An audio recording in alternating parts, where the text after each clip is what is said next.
Magandang araw mga boss, dito na tayo sa part 2 na ang problema, marami daw lagutukan itong sasakyan ni customer dito sa pangilalim niya sa harapan. Pero ang na-diagnose ko lang naman ang sira nito, yung rack end lang naman at tie rod, at isa pa ito nga, yung 4 na stud bolt niya, yung 3 maluwag na yung mga nut, at yung isang nut niya dito sa gulong nalaglag na. Kaya kung makikita nyo mga boss, ito na yung bagong stud bolt, ikakabit ko na. Sa paglagay niyan mga boss, nakita nyo naman napakadali lang. After nyo mailagay itong stud niya dito sa hub, naglagay ako ng washer.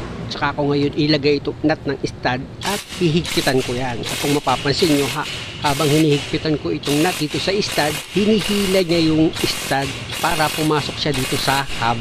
At pag nakita mo na lumapat na yung pinakapitan ng stud, pwede mo nang tigilan yung paghigpit. Ibig sabihin, okay na yan mga boss. Ilapit ko itong camera mga boss para makita nyo kung paano yung pagkakalapat niya, kung pumantay na ba siya or hindi. At dahil nga sa okay na yan mga boss, lumapat na siya, tanggalin ko na itong nut. Sa pagtanggal naman ng nut dito sa stud bolt mga boss, alam nyo na yan, di ba? Luluwagan nyo lang, ganun lang siya. Tapos yung washer na inilagay nyo, tanggalin nyo siya. Pwede mo na ngayon isunod sa ilalagay itong isa pang bago. At ganun pa rin mga boss, bago mo ilagay itong stud, pahiram mo muna yung spline niyan ng grasa. Para naman hindi masyadong persado yung stud pati yung nut kapag ikinabit mo na yan. At dapat naman mga boss, nakasentro itong stud pag ikinabit mo yan. At kung sa palagay mo okay na yung pagkakasentro mo dyan sa stud mga boss, pwede mo nang ilagay yung washer, tapos isunod mo na ngayon sa ilalagay dyan yung nut ng stud mo. Ipakapit mo muna yun sa thread ng stud, tsaka mo ngayong gamitan ng impact wrench mo at dahan-dahan mo siyang higpitan hanggang sa yung pinakagpitan ng stud mo dumikit na siya dito sa hub. Huwag kang mag-alala kasi madali mo naman masilip pag lumapat na yung stud mo dito sa hub. Kapag okay na, pwede mo na ngayon tanggalin yung nut dito sa stud mo, pati na rin yung washer. Tapos pwede mo na ngayon isunod sa ilalagay itong isa pang bagong stud. Ganun pa rin mga boss, same procedure. Lalagyan mo siya ng grasa dito sa pinaka-spline ng stud, tapos isentro mo siya, tsaka mo ngayon paluin ng kaunti para kumapit yung spline dito sa hub. Na pag okay na, pwede mo na ngayon ilagay itong washer pati itong nut, tsaka mo ngayon higpitan gamit yung impact wrench mo. Siya nga pala mga boss, kung wala naman kayong impact wrench, pwede nyo namang i-manual yan gamit yung tire wrench nyo. At dahil sa lumapat na itong stud dito sa mga boss, tanggalin ko na rin itong nut. Tapos isunod ko sa tatanggalin dyan itong washer na inilagay ko. At dito na tayo sa pang-4 na stud mga bolt. Same procedure pa rin. Paluin mo yung stud bolt palabas. Pag natanggal mo na, pwede mo na ngayon ilagay itong bagong stud bolt. After mo nga mapahira ng grasa yan mga boss, ilagay mo na yan dito sa hub na dapat nakasentro siya. Tsaka mo paluin ng kaunti para pag hinigpitan mo siya, hindi siya tatabingi. Tapos pwede mo na ulit ilagay yung washer pati yung nut niyan, tsaka mo ngayon higpitan gamit yung impact wrench mo. Sa paghigpit ko ng nut dito sa stud bolt mga boss, kung mapapansin nyo, pitik-pitik ko lang yung ginagawa. Isa rin yun sa magandang paggawa para hindi masyadong persado itong thread ng stud bolt mo, pati dito sa thread ng nut niya. Basta siguraduhin nyo naman syempre na lapat itong stud bolt mo dito sa hub. At pag okay na, naikabit mo na yung 4 na stud bolt dito sa hub, i-check mo ngayon yan isa-isa para kung meron kang na-miss, pwede mong higpitan siya ulit. Yun naman ay paninigurado lang sa bawat trabaho na gagawin mo pag nagdi-DIY ka. At kung sa palagay mo okay naman na yung pagkakagawa mo, pwede mo na ngayon ilagay itong rotor disc. Punasan mo muna yan. Tsaka mo ngayon ilagay na dito sa hub niya. Tapos pag nailapat mo na yan, pwede mo na ngayon ilagay itong brake caliper mo. Dito kasi sa pagtanggal ko ng brake caliper mga boss, kasama na yung buong holder niyan eh. Kasi nga ayon kay customer, bago naman na daw yung brake pad nito. At pag nailagay nyo na ng maayos itong brake caliper, o ilagay mo na ngayon dyan yung 2 bolt na number 17, ipakapit nyo muna yung 2 bolt na yan dito sa thread ng brake caliper mo.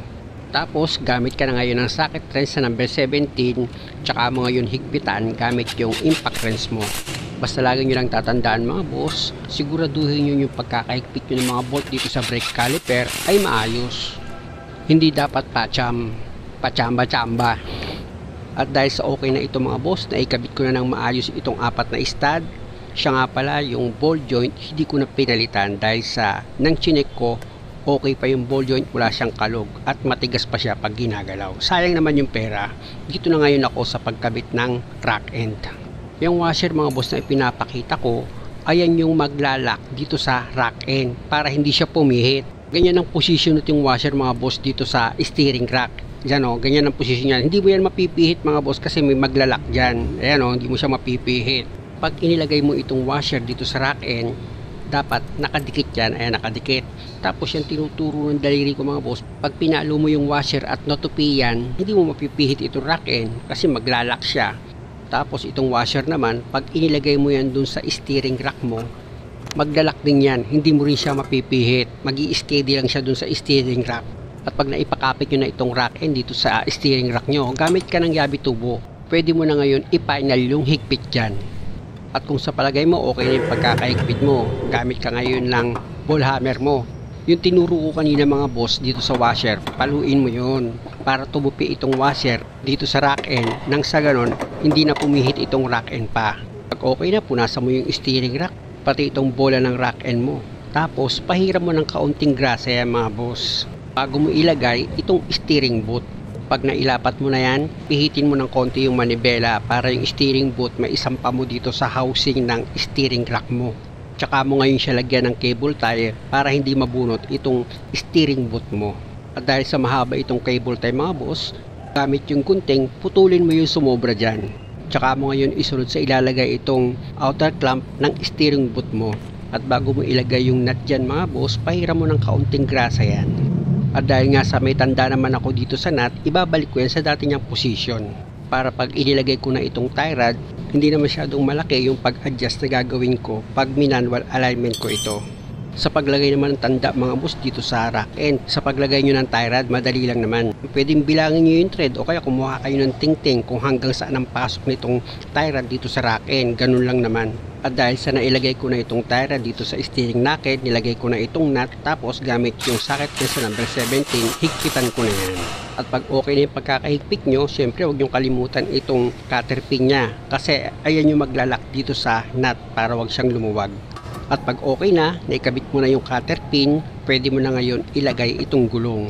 Siya nga pala mga boss, both side nitong tie rod at rack end, pinalitan ko yan. At pagkatapos ko mahigpitan itong gulong mga boss, inatas abante ko itong sasakyan ni customer. Dahil nga sa ima-manual alignment ko yan. Pansinin nyo itong gulong sa kabilang side mga boss, diba okay siya? Pero dito sa kabilang side, naka-out siya ng kaunti.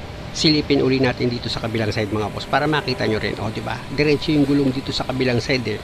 At kung titignan nyo dito sa manibela mga boss, nakadiretso naman yan. Kailangan kasi mga boss, pag ginamitan ko ng manual alignment yan, itong manibela, nakadiretso na siya. Para ang susunod kong gagawin kung saan nyo naka-out, doon na lang ako mag-a-adjust dito sa rack end nya.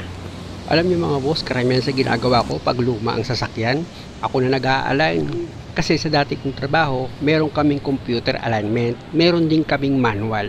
Ngayon, makailang beses kong ginawa na nag-manual alignment ako tapos chinecheck ko sa computer. Alam niyo mga boss, hindi naman sa pagyayabang. Nakukuha ko yung tamang alignment. Na minsan nga pati si customer, mas gusto niya nga daw yung manual na lang ang ginagamit ko eh. Kasi mas tama pa daw para sa kanya. Kasi minsan nag-computer ako, sabi niya, may kabig pa rin. Samantalang ng manual ko, naging okay. Ito na mga boss, oh. Ayan ang ginagawa ko pag nag-manual alignment ako, gumagamit ako ng tali. Correction mga boss ha, sa mga lumang sasakyan ko lang ginagawa yan. At dahil sa mahaba itong video mga boss, pasensya na kayo ulit, abangan nyo sa part 3 para malaman nyo kung nawala na ba yung lagutukan dito sa ilalim ng sasakyan ni customer, pati yung pinoproblema niyang kumakabig itong manibela. Muli, maraming salamat sa panonood. Sana nakakuha kayo ng idea at kung maaari, huwag nyo naman sanang kalimutang mag-subscribe sa channel ko. Maraming salamat!